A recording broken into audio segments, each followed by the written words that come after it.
comme la nationale numéro 5, Lomé-Palémé, sont envahies par les hautes herbes qui entravent par endroits la visibilité. Ailleurs, sur cette piste rurale par exemple, les camions ont rétréci la voie et l'eau de ruissellement a creusé partout des ravins qui rendent le tronçon praticable. Face à ces dégradations qui menacent à la fois la sécurité, la praticabilité et la durabilité du réseau routier national, le gouvernement a élaboré une stratégie pour entretenir les routes. Cette stratégie, appelée entretien routier par cantonnage, a été mise en branle au cours de cette cérémonie. Nous avons assisté, grâce à la politique volontariste du chef de l'État et du gouvernement, à la réhabilitation de beaucoup de pistes, d'une valeur de 40 milliards de nos francs. Aujourd'hui, il est question de marquer une pause et de penser à comment pérenniser ces acquis-là à travers l'entretien courant manuel. Le cantonnage manuel, se fait à la main, au moyen des coupes-coupes, des pioches, des brouettes et des pelles. Et le cantonnage ne s'arrête pas seulement au débroussaillage manuel des herbes au bord de la route. Il consiste aussi à curer les ouvrages mineurs. Les ouvrages mineurs comme les dallots, les passages busés, les fossés en terre latéraux, etc. Pour la phase pilote de mise en œuvre de cette nouvelle stratégie qui va durer un an, 200 km de routes et pistes seront entretenues dans chaque région, soit 1000 km du réseau national.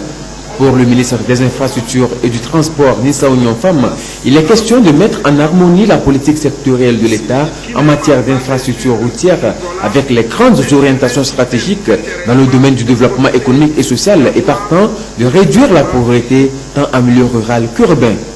L'entretien du réseau routier par cantonnage présente des avantages indéniables, notamment le maintien de la circulation avec l'élimination des points critiques localisés, la protection des chaussées en facilitant l'écoulement des eaux pluviales, la garantie de la sécurité grâce à une meilleure visibilité pour les usagers avec la suppression de la végétation le long des accotements.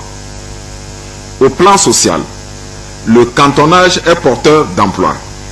En effet, les premiers bénéficiaires de ce type d'entretien sont les communautés à la base, avec la création de milliers d'emplois en zone rurale. Les rémunérations des cantonniers, essentiellement ruraux, ont un impact direct sur la réduction de la pauvreté avec une augmentation de leur pouvoir d'achat, leur permettant ainsi d'accéder aux services sociaux de base. La relance du cantonnage est donc la manifestation concrète de l'inclusion économique et sociale comme vecteur de la cohésion sociale prônée par le chef de l'État, son Excellence M. Faure Essozina Gnassingbé. 20 000 emplois sont annoncés dans le cadre de ces travaux qui seront financés par l'État à travers la Société autonome de financement de l'entretien routier SAFER.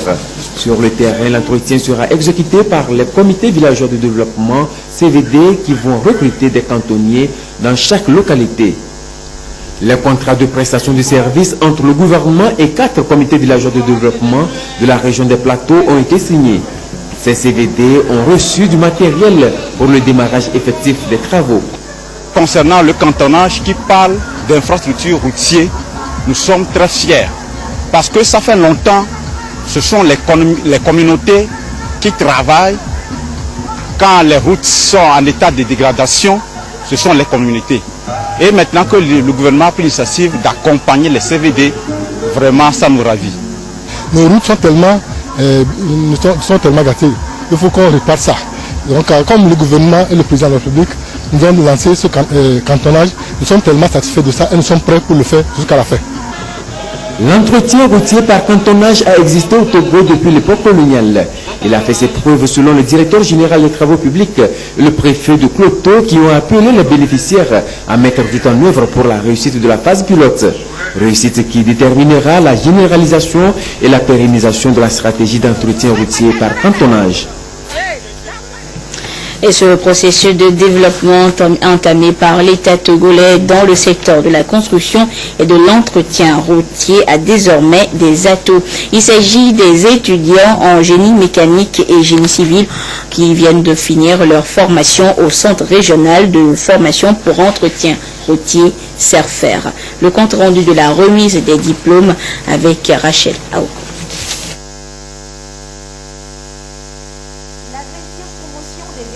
Du brevet de technicien en génie mécanique et génie civil du Centre régional de formation pour entretien routier est composé de 55 apprenants. 51 ont pu réussir brillamment leur parcours après 2 ans de formation.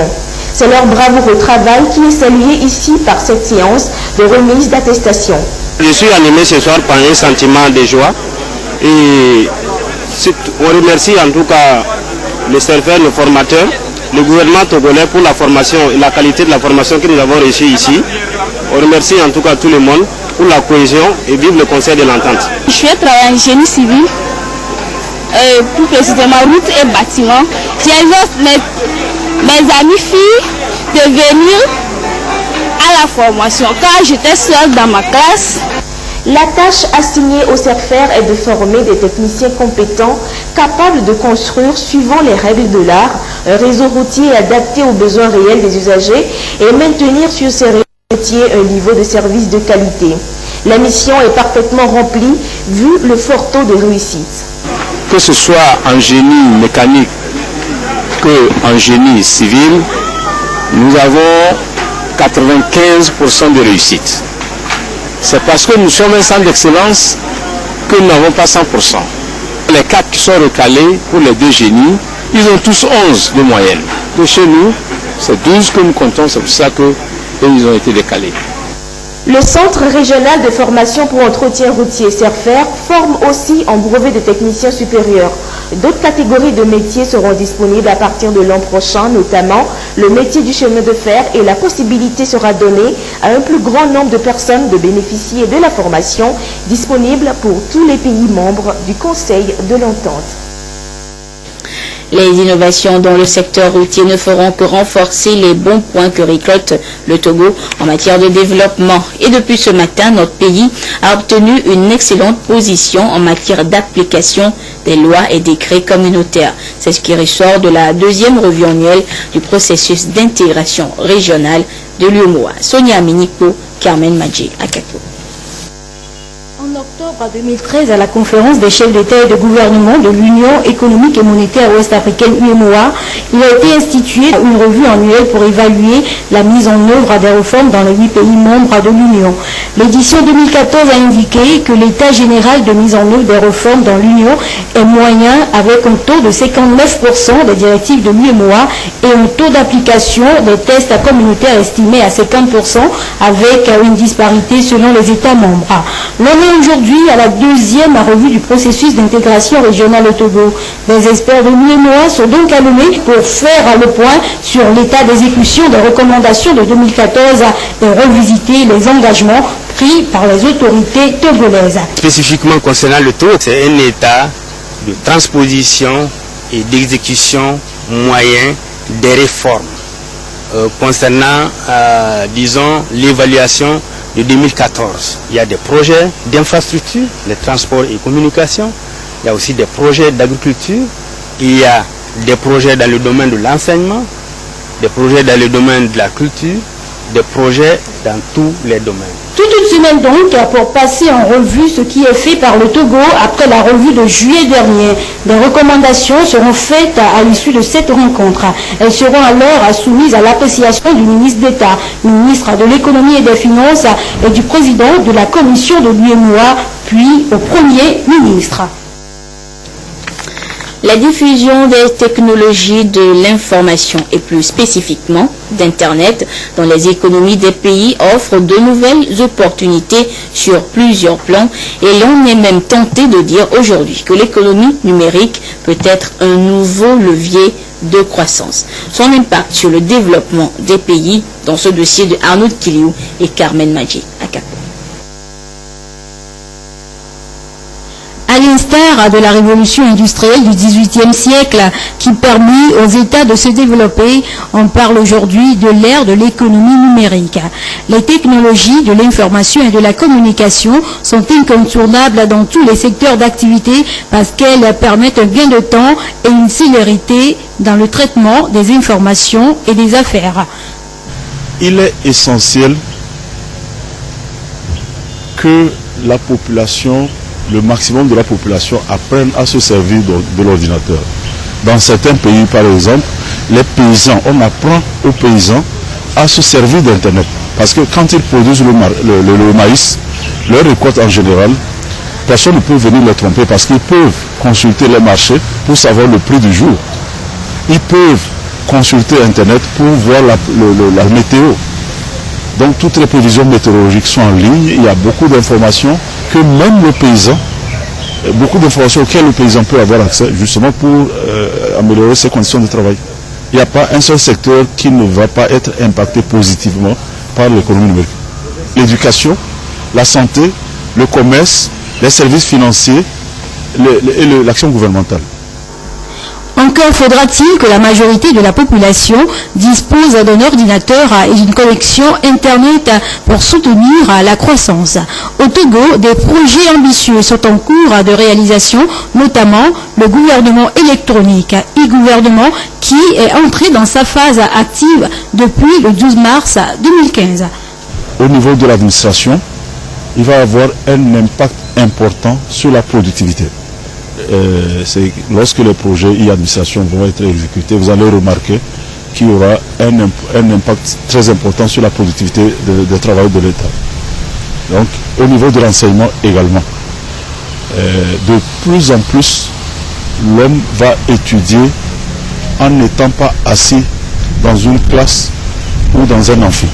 Vous allez voir que de plus en plus dans les administrations, les documents sur papier vont être numérisés pour faciliter la recherche de l'information et même la conservation de l'information. Les opérateurs économiques restent des bénéficiaires privilégiés des technologies de l'information et de la communication pour accroître leur chiffre d'affaires. En même temps qu'ils prospèrent, leurs entreprises offrent des opportunités d'emploi aux jeunes. Une entreprise qui vient de s'installer, elle peut aujourd'hui rapidement, en utilisant les nouvelles technologies de l'information et de la communication, la technologie qu'on appelle le cloud computing, et là, on peut mettre en place une solution de gestion financière, comptable, ressources humaines, achat, marketing, sans même avoir besoin d'acheter un serveur pour soi. Le télérenseignement, vous allez voir que progressivement, les formations internes dans les entreprises vont se faire via Internet.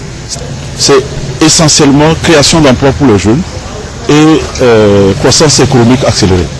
Ça, c'est véritablement l'impact de l'économie numérique sur les économies de nos pays. L'économie numérique s'impose à tous les pays puisqu'on parle aujourd'hui de village planétaire. Aucun État ne saurait rester en marge de cette boucle qui englobe le monde entier dans un élan effréné vers le progrès. Et toujours dans la droite ligne de la réalisation de cette économie numérique, l'Office togolais des recettes OTR vient de mettre en ligne un nouveau site web. Il s'agit du www.otr.tg version 2.0 qui vient remplacer l'ancienne version 1.0. Sa spécificité et surtout ses avantages dans le fonctionnement de l'OTR avec Adolphe Paca.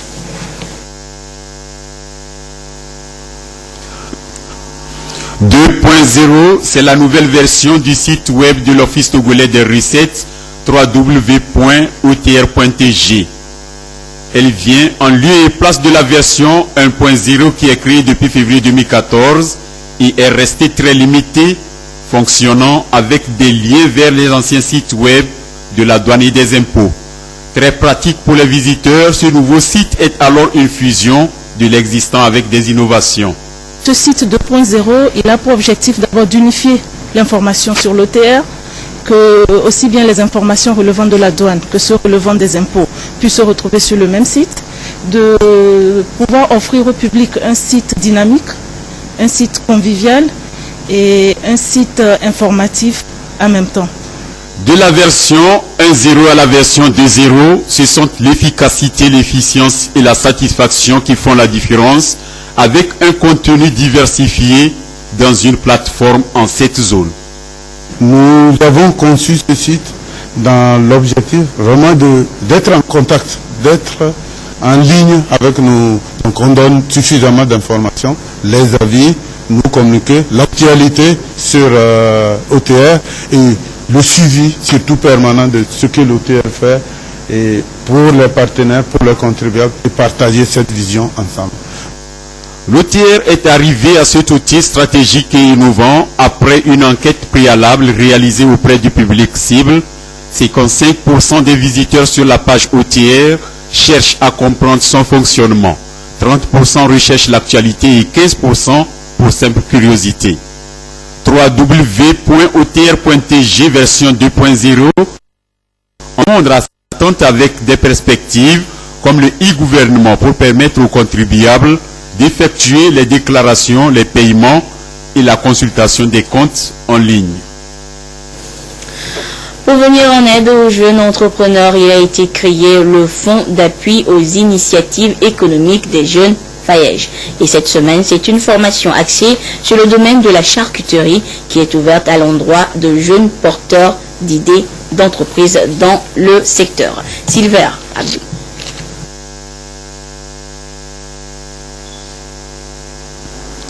Avec ce dispositif mis en place, adapté à la charcuterie, l'on peut facilement exercer ce métier. La charcuterie, une pratique très simple, mais qui demande beaucoup d'ingéniosité. C'est pourquoi ces machines sont installées dans cet atelier pour initier ces jeunes porteurs d'idées d'entreprise à acquérir des connaissances dans la transformation de la viande. 50 jeunes entrepreneurs vont bénéficier à cet effet de l'expertise de ce formateur belge. C'est possible de valoriser cela sur une certaine manière, par exemple comme des jambons crus, des jambons cuits ou les morceaux moins valables comme des saucisses et la chaleur fait l'échange, la chance est d'optimaliser le profit d'un animal. Durant 4 jours, l'expert belge apprendra aux jeunes comment préparer de la viande ainsi que le matériel qui sert à la transformation de cette viande-là et aboutir à des saucisses. Au dernier jour, nous aurons ici des saucisses qui seront consommées par le public, de véritables saucisses made in Togo. La question de l'emploi est une priorité pour le gouvernement togolais qui s'engage à faire de ce secteur clé un levier de développement. La présente formation est assurée par le FAEJ, Fonds d'appui aux initiatives économiques des jeunes, qui par le truchement du gouvernement accompagne ces jeunes ingénieurs de projet en appui technique et financier en vue de leur apporter le minimum de qualification de base. C'est le volet qualification métier. Ce volet consiste à accompagner les jeunes à acquérir de l'expertise dans le domaine choisi pour entreprendre.